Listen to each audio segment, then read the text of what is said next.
Libro José, un líder excepcional. Capítulo 1. El líder temeroso de Dios. El principio de la sabiduría es el temor a Jehová. Proverbios 1:7. José era el penúltimo hijo de Jacob.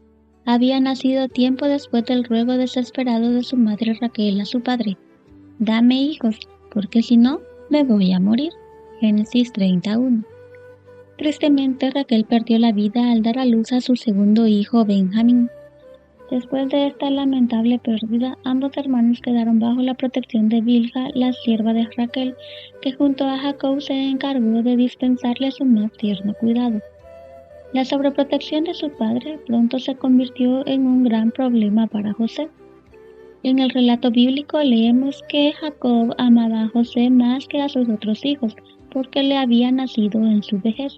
Génesis 37:3. Por lo que se infiere del pasaje bíblico, desde su nacimiento José fue el niño mimado de Jacob, puesto que era el hijo de su amada Raquel, por la que tuvo que trabajar 14 largos años, y su nacimiento produjo un gran regocijo en la familia. Un joven temeroso de Jehová. Desde su más tierna edad, José mostró mayor devoción que sus hermanos hacia las lecciones espirituales que Jacob enseñaba en casa. Esto también contribuyó a que el anciano le prodigara un amor especial, al punto de provocar un gran enojo entre sus hermanos por ese favoritismo del padre hacia él. Probablemente Jacob entendió que el comportamiento de José lo proyectaba para continuar con la línea patriarcal de la familia, lo que hizo que le dedicara una atención especial. Sus sueños eran una prueba fehaciente de que Dios había visto en él cualidades que no tenían sus hermanos. Su padre quedaba perplejo cada vez que éste le comentaba alguna de estas experiencias nocturnas. Las revelaciones de Dios a José muestran que Dios no tiene límite de edad para dar a conocer sus designios. No obstante, aquellos a quienes Dios les da a conocer sus planes han de demostrar ciertas cualidades que los califiquen para ser instrumentos útiles. En la Biblia vemos cómo el Señor llamó a jóvenes cualificados, a quienes utilizó como lumbreras en medio de la apostasía y la idolatría imperante en su época. Por ejemplo, cuando Samuel recibió el llamado, era apenas un niño, pero su vocación de servicio, su vida de consagración y dependencia de Dios fueron las cualidades que lo calificaron como instrumento escogido para transmitir el mensaje en un momento en el que el sacerdocio estaba pasando por un periodo de crisis espiritual. De igual manera, Daniel y sus amigos eran apenas unos jovencitos cuando fueron utilizados por Dios para revelar el futuro del mundo en la corte de Babilonia. También Elena G. de White era muy joven cuando fue llamada a la labor profética, lo que indica que a Dios no le importa la edad de las personas, solo necesita que alguien actúe conforme a su corazón para compartirle sus planes. Los jóvenes forjan un carácter firme cuando empiezan a rechazar el pecado. Esto los va capacitando para el servicio. Eso le pasaba a José con sus hermanos. La preocupación por sus malos actos hizo que lo odiaran, pero no se detuvo y asumió como parte de su responsabilidad señalarles sus faltas e invitarlos a retroceder de sus malos caminos. No obstante, cuando ya no pudo más, se vio en la necesidad de contarle a su padre sobre sus malas acciones. Esto irritaba aún más a sus hermanos, que esperaban el día en el que pudieran tomar represalias contra él. La actitud decidida y ejemplar de José en su niñez y juventud comenzó a exhibir cualidades de un liderazgo firme y sensato.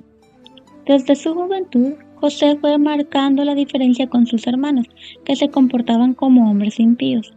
Su conducta intachable era un duro reproche a sus malas acciones.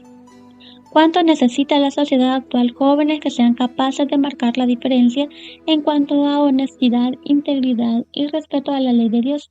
Jóvenes que brinden un servicio de calidad y muestren amor al prójimo. Elena G. de White, hablando sobre las cualidades de este joven excepcional, dice lo siguiente: sin embargo, hubo uno de carácter muy diferente, a saber, el hijo mayor de Raquel, José, cuya rara hermosura personal no parecía sino reflejar la hermosura de su espíritu y su corazón. Puro, activo y alegre, el joven reveló también seriedad y firmeza moral. escuchaba las enseñanzas de su padre y se deleitaba en obedecer a Dios. Desde la niñez, su padre le enseñó a temer a Jehová, a honrar al prójimo, a respetar la propiedad privada y a tener respeto por la vida. Las lecciones que aprendió en la infancia y la juventud lo capacitaron para enfrentar las tentaciones y pruebas que le vendrían más adelante. No se imaginaba que un día tendría que soportar la más triste soledad y que se mantendría en pie solo mirando al invisible. Repudio al pecado. Denunciar a sus hermanos le trajo graves consecuencias a José. No es fácil reprender a aquellos que están en el camino equivocado. Muchas veces no lo ven con agrado y de forma deliberada tratan de evitar que se interponga en su camino. Algunos lo han pagado con su vida, mientras que otros prefieren no comprometerse y mantener las cosas en orden. José era un joven con poder de decisión. Por ello, sin importar las consecuencias, fue capaz de señalar las faltas de sus mismos hermanos. Ahora bien, ¿dónde estuvo la diferencia entre él y sus hermanos? Por ser el penúltimo de los hijos de Jacob, José pasaba tiempo con su padre y a menudo escuchaba historias sobre su familia y sobre cómo la mano poderosa de Dios iba guiando los acontecimientos de cada uno de ellos. Seguro que recibió información sobre las promesas que Dios le hizo a Abraham e Isaac, su abuelo, y sobre el sueño de la escalera de Jacob cuando éste huía de su hermano. Estas lecciones lo fueron capacitando hasta convertirse en una persona con un carácter inquebrantable y una voluntad firme hacia el bien. Desde muy joven trató de ejercer cierto liderazgo espiritual entre sus hermanos y les aconsejaba para que cambiaran de actitud, pero sus esfuerzos parecían en vano, porque se habían acostumbrado al mal. José era mucho más joven que ellos, pero el mero hecho de ser menor no le impidió corregirlos. La juventud tiene el poder de cambiar las cosas que no andan bien. El ejemplo y la conducta de los jóvenes pueden marcar la diferencia y dar un testimonio positivo a los adultos. Corregir el mal tiene sus riesgos. Hay personas que han intentado mediar entre dos partes y han salido perjudicadas. Otros, tratando de ayudar para evitar una desgracia, lamentablemente han pagado las consecuencias. Eso le sucedió a José. Nunca imaginó que un día sus propios hermanos tomarían represalias contra él al punto de intentar matarlo. Aunque conocía sus malas intenciones y acciones, no se le pasaba por la imaginación que llegarían a perder la cordura y atentarían contra su propia sangre. Expuesto a un riesgo nunca imaginado. El relato bíblico cuenta que su padre envió a José para llevarle comida a sus hermanos y para que regresara con noticias sobre ellos. Como pastores de ovejas se trasladaban a donde encontraban pastos para alimentar el ganado.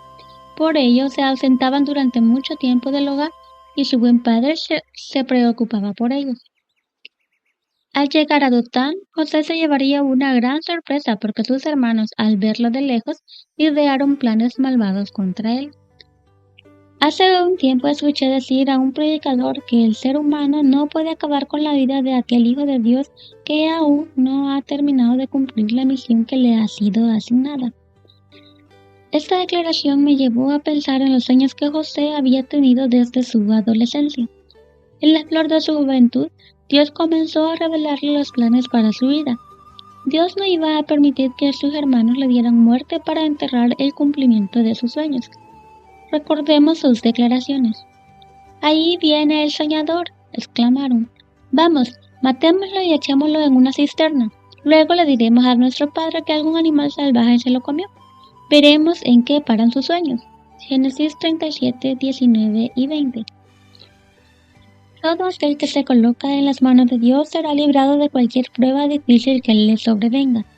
Nadie podrá matar los sueños de aquellos que ponen en Dios su confianza, aunque por ello tengan que pasar por las más duras pruebas y dificultades. La historia ha demostrado que Dios ha moldeado a sus grandes representantes en el crisol de las pruebas para luego llamarlos a una obra grande. Fue en el desierto de Madián, detrás del rebaño de ovejas, donde Moisés pasó 40 años aprendiendo lecciones de obediencia, mansedumbre y paciencia para luego ser llamado por Dios a sacar al pueblo de Israel de la esclavitud egipcia. Eliseo estaba detrás de una yunta de bueyes cuando fue llamado al ministerio profético. Gedeón sacudía el trigo escondiéndose de los madianitas para que no lo robaran cuando fue llamado por Dios a defender a su gente de los depredadores. El común denominador en los casos mencionados anteriormente es que eran personas receptivas a la voz de Dios. Un líder tiene que aprender a escuchar la voz de Dios. Para ello debe dedicar tiempo a estar en comunión con Él a través del estudio de su palabra y la oración. La mejor manera de vencer las tentaciones y lograr la victoria contra el mal es buscando la presencia divina en cada momento de la vida. Para ser un buen líder se requiere fortaleza moral y una fe superior a la que un simple ser humano pueda tener. Cuando aparecen personas con este tipo de liderazgo, la Iglesia las valora y llega a amarlas. Como dijo el predicador metodista William Sangster, la Iglesia tiene una dolorosa necesidad de líderes. Solo los líderes espirituales y sacrificados serán escuchados por el mundo hoy. No basta con ser competentes, se necesita una doble porción del Espíritu Santo para poder dar testimonio de nuestra fe. En el libro de Proverbios encontramos la siguiente declaración. El principio de la sabiduría es el temor a Jehová. Proverbios 1:7. Desde su más tierna edad, José aprendió a obedecer a Dios, cosa que no veía en sus hermanos, quienes en cambio exhibían una conducta negativa. Y esto le preocupaba.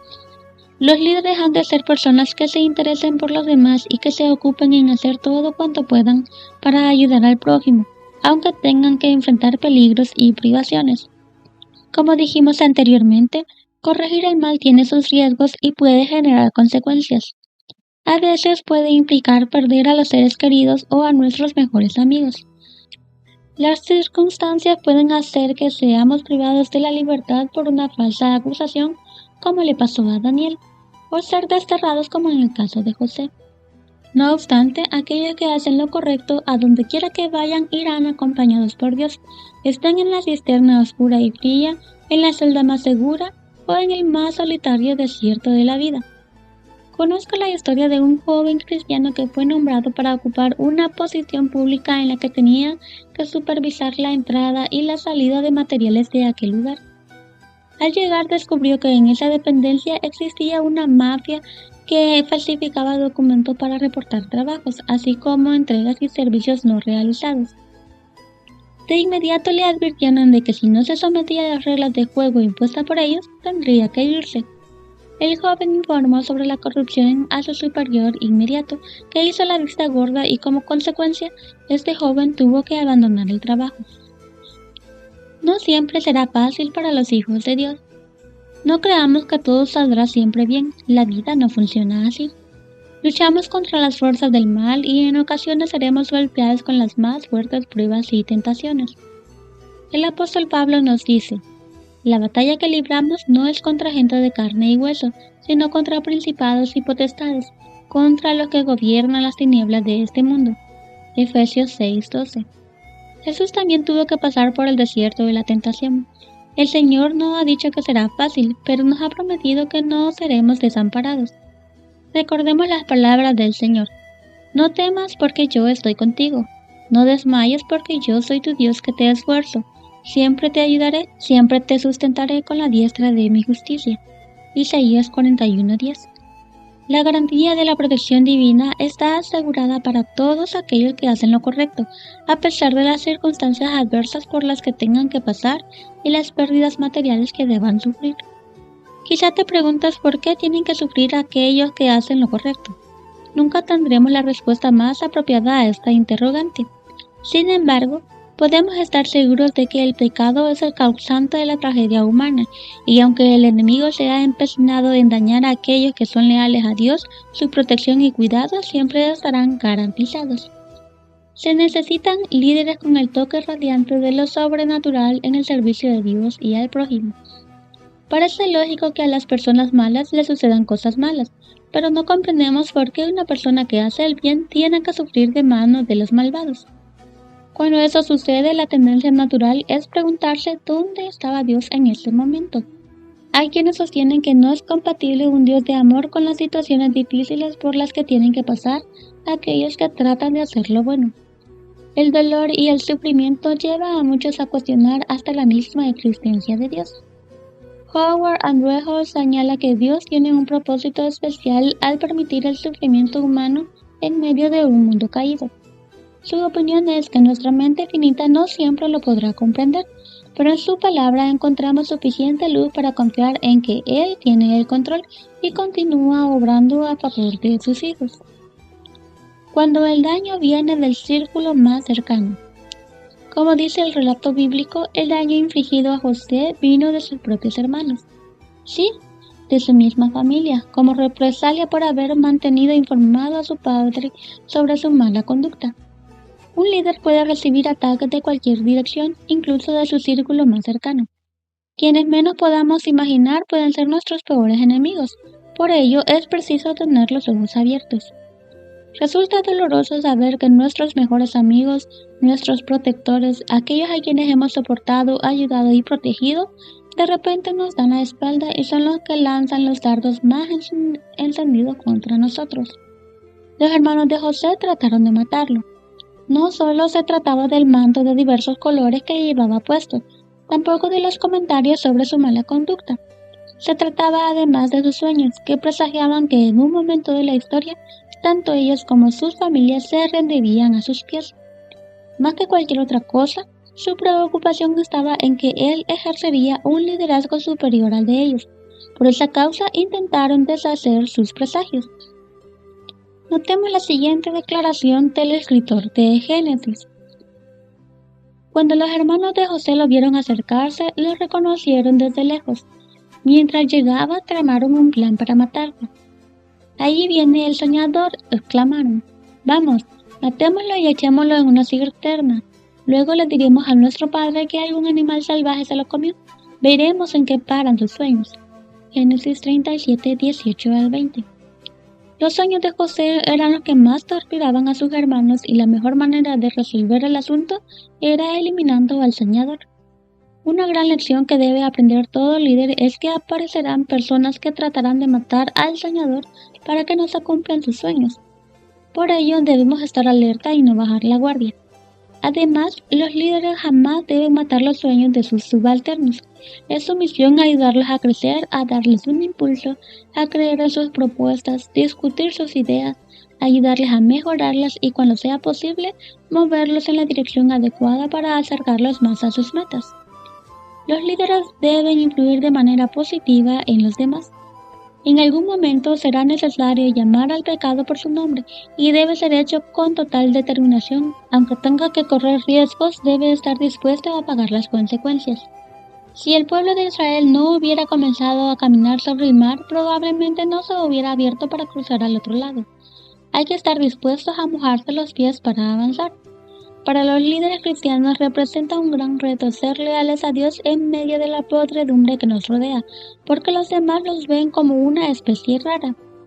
Siempre existirá gente, ya sea en el trabajo, en el círculo social o en la universidad, comprometida con prácticas corruptas y deshonestas. Siempre habrá cristianos temerosos de Dios que traten de marcar la diferencia y a menudo sean vistos como un obstáculo para los planes perversos de los corruptos. Por eso no hay que sorprenderse de que los corruptos traten de deshacerse de ellos, para que no sean entorpecidas sus malas acciones. En una de nuestras instituciones había un cajero que tomaba capturas de pantalla, imprimía la captura, la entregaba al cliente y luego modificaba el recibo para quedarse con parte del dinero. En una ocasión, le comentó a otro amigo cajero lo que hacía para que también siguiera su ejemplo. Pero este, en cambio, lo denunció ante la administración, que de inmediato realizó una investigación y tomaron la decisión de despedir al cajero deshonesto. Íntegros a lo más profundo de nuestro ser.